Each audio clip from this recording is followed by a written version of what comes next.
maarayaha dekada weyn ee magaalada Berbera injineer Cali Cumar Maxamed Cali Xorxor oo ay wehelinayaan wakiilada maraakiibta waaweyn ee containerska ayaa saaka ka hadlay abasho ka soo yeedhay ganacsatada wax kala soo degta dekada magaalada Berbera taas oo ku wajahnayd lacag lagu kordhiyay containerada xilliga ay maran yihiin ee dib loo rarayo maarayaha dekada weyn ee magaalada Berbera ayaa si qoto dheer uga hadlay kordhinta dekada lacagtaasi ay kordhisay waxaanu sharaxaad dheer ka bixiyay sababaha keenay horta dekada iyo shirka jiraadiyo waxaasi waa waxa weeyaa waa laga marar badan in ganacsatada iyo dadka ku xiran dekada iyo shaqaalaha iyo waxba in warbaahinta loo mariyo warka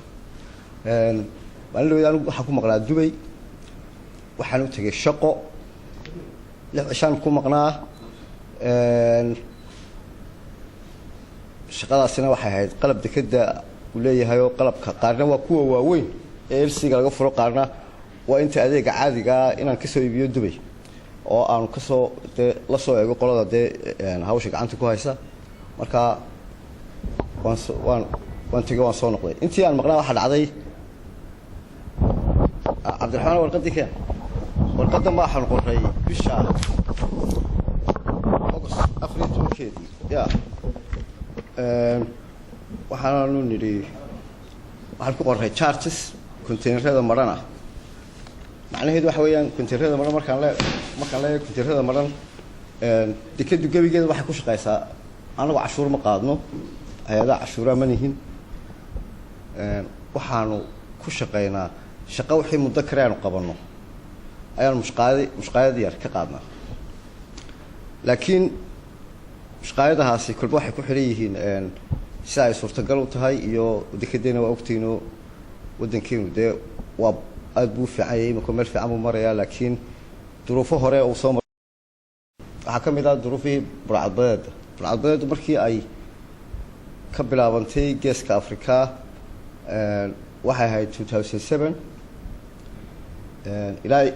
ilaa maalmo dhaweyd sanadkan horaantiisii wixii ka horreeyay way socotay beriga waxaa noo iman jiray 2 container oo BIL iyo MERS oo aan maraakiib ay timaado markab charter marka BIL oo badeecada u keeni jiray badeecadaha inta mudan ba keeni jiray in badan keeni jiray waqtigaas maanu ka qaadi jirin containerada maran ilaa imika ka hor maanu ka qaadi jirin containerada maran ka shaqeyntooda iyo daadgureyntooda mushqaayadooda maanu qaadi jirin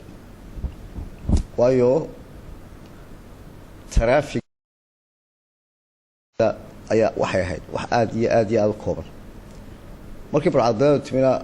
waxay dhahaan war meeshii kharash baan ugu soo baxay qoladii line-ka lahayd waxaan doonaynaa inaan meesha ka carrada doonimayna waxaan doonaynaa in hawshiina la eego mushqaayado iyadoo markeeda horeba serviceka aan qaada u yaraa ayaa haddana waxaanu ka daynay shaqaalahayga markaanu shiray si dhibaatada soo korodhay dee loola qaybsado laymanka ayaa waxaanu dhinay 15% weli way ka maqayn shaqaalaha dekada tacriifaduna markeeda horeba aad iyo aad u yareed warcadbadeed markii meesha ka baxday containerada kale ku soo dhiiradeen imika 4 line baa yimaada 4 line yimaada badeecadii containerada way korodhay shaqadii laga doonayay way korodhay mushqaadihii naga maqnaana waxaanu sinay bal isu soo yar dhaweeyo tartiib iyo ku wali ka hooseeya dekadaha gobolka lacagaha lagu qaado iyo anagoo 50% mar walba ka hooseeya hadana marka warqadaasaan qoray waxaan yiri containerka maran mushqaayadiisa aan ku doonaynaa oo containerka maran line-ka le markii badeecada lagala baxay waxa ay noqonaysaa containerka yarna 20 ma containerka yar 30 ka dheerna 40 feet-na waxay noqonaysaa $50 waa mushqaayad runtii kooban waayo containerka yar ka weyn markuu buuxay markuu maran yahay isku space-na uu qaataa isku hawle waa laga doonayaa على كل حال قال لي كان كل رئيس كسب حيا لكن waxaan doonayaa ganacsatada inaan fahansiiyo laba arrin markabka ka imanaya ama Dubai ama Brazil ee sokortaas ku soo qaadanaysa containerka ku sida isagu kharashka walka ka soo baxayo ilaa containerkiisa marna dub u qaadanayo wuxuu ka qaadanay ka ganacsada ayuu ka qaado marka uu ku xisaabtama wala inta soo horeeyay inta soo dambe inta say isku noqonaysa intaasaan ka qaadaya ayuu yiraahdo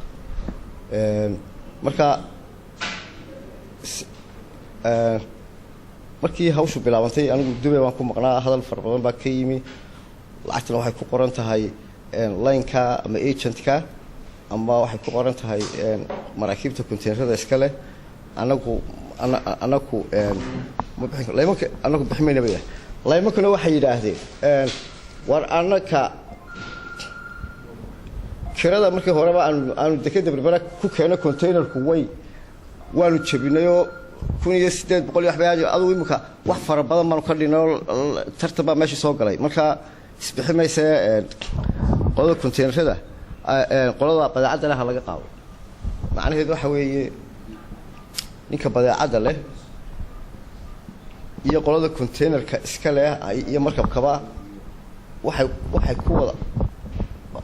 naga daaya hadalkate waxay ku wada hadlaan oy bayactamaan marka badeecada uu soo raranayo qofku war inta iga qaad ma inta iga dhin intaasan ma ka qaadaya suurtagal ma inta ka dhig marka waxaan doonayaa ganacsatada fahansiyo marka dambe la soo raranaysaan in ganacsatadu halkii hore ay oran jirtay mar walba wax go'aan ma jiraan badeecadu inay badan tahay inay yar tahay inta ay leeg tahay qiimaha lagu qaadaya waxa weeyaan wada hadal bay ku dhameystaan wada hadalkaas inay ku dhameystaan doontaan laakiin tikadu mushqaadeeda wada hadal ma laha waa meel dawladeed waxay u baahan tahay in tikadana dadka loo shaqeeyaa way u baahan tahay waxay u baahan tahay tikadu inay karti yeelato ay badeecadaha kaga shaqeey karto badeecadaha laga shaqeynayana wuxuu ma keenayaa mushqaadaha la qaadayo waxaan kale ku noqonayaa reer Omar baa xogaa la yar garaacay oo la yiri in Omar baa waxa nagu bilaabay oo tikada dawada ka wada in Omar waa ninka ugu adag lacag laga qaado baasha aan soo laga fufin taas ma jirto markabka ugu horeeyaan niri markabka ugu horeeyaan wuxuu mu noqday BIL la isaga wakiila hadduu MSC noqon lahaa MSC man yimada bilaab lahayd hadduu Ahmed Faas noqon lahaa Ahmed Faas haddii qoladii kale reer geelay hadduu reer geela noqon lahaa iyagu ma lagu bilaab lahaa marka taasina waa taasoo anaga yar reer Omar wax ganacsatada aan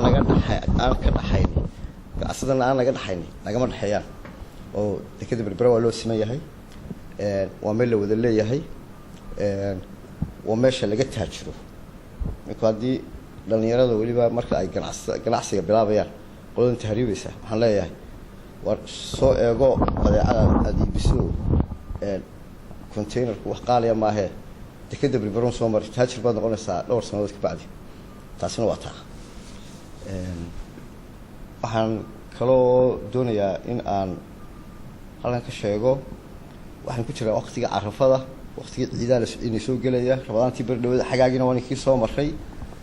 shaqaalaha iyo ganacsatada horta waxaan ugu mahadnaqayaa hawshii adkayd ee rabadaanta ku saabsanayd ee xagaaga oo iyadoo 45 degree ah ay xamaalinteeda iyo shaqaalaha ugu shaqeey jireen yaga kala de ganacsatada u shaqeeya ama ganacsatada ay shaqeey jireen ay xagaaga iyo koosaman babca u dhigi jireen arrinkaasi waxa weeyaan waa arrin aad qiimihiisa u leh waan ku hambaleynayaa waxaan leeyahay hawshiina waa ka soo baxdeen jazaakum Allahu khayr halkaasna waynu ka sii wadaynaa badeecadu waynoo bilaabmaysaa badeecada Itoobiya heshiiskeedii hawsheedina maalin walba waan sheegaa anigu kama nasto waan sheegaa way bilaabmaysaa tan sanadku dhammaan haddii la yiraahdo insha Allah ta'ala talaabadaas ka tirsan laakiin dawladdu way ku dadaalaysaa gudiyadan oo wasiir ah gudi aan qabanay rabadaantii ilaa imika reportkii u dambeeyay soo gudbiyeen wasiirada u gudbiyeen wasiirka maaliyadda marwe samsam cabdi aadan ya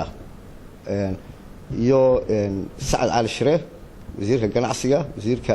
hawlaha guud wasiirka madaxtooyada inta marka taasina dhaqso u bilaabmaysa haddii la yidhaahdo waxaa kaloo sheegayaa ganacsatada iyo qolada maraakiibtana waa kuwan la fadhiya taag weyn oo cusub ya ayaanu imanaya November dawladda ka shaqeysay World Bank ayaa lacagtiisa oo dhan bixiyay waa ilaash lacagtiisa waxaynu ayaa bixiyay kaasna weynoo imanaya wax soo kordhay waxaa kaloo ganacsatada u sheegayaa bareedhoweed liftaray ka caban jireen liftaro ay ka caban jireen liftaradaasi oo containerka marka birta lagu soo rido wixii bira ah biraha wax lagu dhiso iyo bandhalada iyo waxaas iyo waxa marka lagu soo rido ay oran jireen wixii baa nagu koobnaaday oo shaqadii baa dhaqso u dhamaa weeday waxaan u sheegayaa waxaan ballan qaaday 10 liftar inaan kala ilaa sanadka aakhirkiisa intaan dhamaan imika horta 5 baa imanaya intan bisha aanay dhamaan ama inta 20 bisha 20 bisha ugu horeyn ugu dambeyn taasina jaraa'idka waxaan ku qoray darawalin darawalinta macnaheedu waxa weeyaan shiftiyada marka ay bataan haddaad 20 darawal haysto 20 kiiba way ku marka 3 shift ama 4 shift loo qaybiyo markii oo marka halkaasina dhalinyarada wixii darawalnimada baabuurta waaweyn ee trailayaasha yaqaana iyakana waan u baahanahay oo waan iska eegaynaa waa tijaabo laga qaadayaa iyo liiskiisa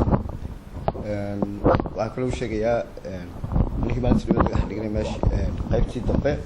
qaybtaas inta waxay tartay ganacsatadu baa garanaysa iyo ninka dekada ka shaqeeya qaybtii dambe aan bilaabaynaa madaxtooyada dabadeedana waan ka bilaabaynaa qayb kale waa haddii la yidhaahdo waxaanu la kaashan doonaa leemanka containerada si badeecada Itoobiya markay u timaado butaacada ka timaada aanay inoo qarqaro meel aan xulina ayna waay waxaa soo dhan lacag waa ku baxaysa lacagta ku baxaysa dekadu baa bixinaysa inta boqolkiiba boqol bas iyo loo jawaab loo dhitiyaa maynu jabayna waynu kacliimku waa kabanay laakiin orodku baa inoo harsan xawligii ya marka taasina waa taa wixii su'aale aqabtaana way weydiinaysaa aan ka baxaya بسم الله الرحمن الرحيم magacayga waxa la yiraahdaa Naasir Salibaan Xasan anoo ka matalaya xafiiska shirkadda BIL Berberation halkan waxaa jirtay khilaafna dhex yaalay anaga iyo ganacsatada iyo dekada wareegteed oo soo saaray dekada soo saartay oo lacag la soo kordhiyo handling charge MTA handling charge MTA waxaan ku kordhinay anaguna dadkii ganacsatada baa lacag la saaray khilaafkii yarayna dhex maray oo reeday ganacsatada waan ku heshiinay dekadina waan ku heshiinay lacagtii waxay noqotay in sidii lagu goosto hantidii loola baxo wax allaale wax anagu aan kordhinayna haba yaratay ma jirto wixii la soo kordhiyo uma anaguna dhiyowgeedu jarnaan dadka ku kordhino naasir al-fakmi dhalinyarada jaamacadaha waddanka baxda waa mustaqbalkii dikriga haba gacmo dadka u fadhiya waxaan ka socdaa shirkadda xasan cabdilaahi cabdi magacayga xasan cabdilaahi cabdi waxaan ka socdaa shirkadda meers xafiiskiisa ISIS berbera kulley sidii uu maarayaa dekadu idii sheegay waxa weeyaan arrinkan in badan soo jiitamayay wixii waa la dhameeyay ganacsataduna dhiyowga way goosatay lacagtiina way aqbashay markii aan u faahfaahinay in alaabtani ay qarashkan uu ku kordhiyo iyaga waayo service waxa loo qabanaya waxa weeyaan waa ninka ganacsada ma loo shaqeynaya anagu waxaan u shaqeynay waxa waa ganacsada dekadu waxa u shaqeysaa waa ganacsada shiblaanku waxa uu shaqeeyaa marka alaabta soo koreysanaya waa ganacsada waxa u dambeeya mar walba wax korayaan waxa ninka ganacsada mar walba faa'iiday waayo ganacsaduhu marka hore waxa loogu soo qaadi jiray lacag fariida oo fara badan baa laga qaadi jiray discount baa loo sameeyay fara badan halkana waa waxa la local charges baa la dhadaa local chargeska halkan baa lagu qaadaya freightka wax lagu darayaa ma jiro DO-gana waxa weeyaan local chargeski uu qaadi jirtay shirkadu marka imikana hawsha si fiican bay u socotaa dekadii ganacsadayaashii iyo shiblaankiiba si fiican bay wada shaqeynaysaa sidii lagu sheegay waxay mar walba ku kordhayaan waxay ku kordhaysaa oo ganacsadayaasha ku kordhaysaa